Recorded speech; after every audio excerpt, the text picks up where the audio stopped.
Hi, everybody. Steve Olson, Wayne Steiger, GNN. And we're taking a look here again at the Fukushima situation, guys, because listen, we've got to stay on this story, Wayne. It is more, I mean, it has to be said. It has to be told. It has to be. I have business associates and friends that live on the West Coast, and I did not know this, Steve, but there are individual groups as well, that have been monitoring this on their own. And they have records dating back to when the event happened on March 11, 2011, that within 5 days, they were picking up radioisotopes that were coming from Fukushima. It's not gotten any better. And in this article, Steve, they just simply said this, that it is now most likely that what has been suspected for years that is coming out is that this thing is, in fact, the China syndrome. Yeah, that's what it is. And, you know, I mean, I think I've seen plenty of evidence to suggest it's correct. And so now what, right? So what we're saying is that it's kind of like what our friend was telling us about the chemtrails and stuff like that. First, we got to let everybody know what's going on. Okay. There has to be awareness. Yes. And, you know, and guys, cognitive dissonance or turning away from this isn't going to make it go away. This will kill our children and our children's children. You understand? So that's why Wayne and I get a little bit intense about it. And because as we learn more and more about this, it's a cover-up that is really for no reason. It really should be one of those things like, yes, we understand Japan. You made a mistake. We get it. Now let's get the whole world involved in fixing. And I think this is one of those things where you almost have to treat it like a world war. Well, let's take war out of this. Let's take it as a national health emergency. This is another story, Steve. How would you, I mean, the fish now have got, one fisherman said that all the fish they caught, they've never seen, some had pus all over their bodies.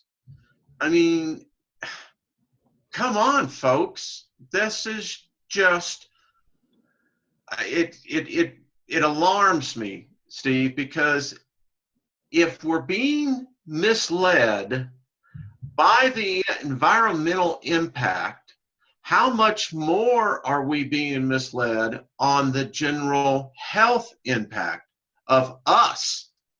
I don't know. All right, got one more for you. All right. There you go. Now we got one of the engineers saying it's the worst industrial cataclysm in the history of the world. I don't know of any other, right? This is the worst. You know, look, when we saw that explosion video, and that's the first time I've ever seen it frame by frame, the one that you showed to us. Thank you, Wayne, by the way, for doing that in-depth analysis of it. But it looked to me like the fuel rods just blew right out of that sucker, man. Didn't it? I mean, something big came out of that. And so, by the way, Steve, we did a story on this on months ago on this ice wall that they're building, right?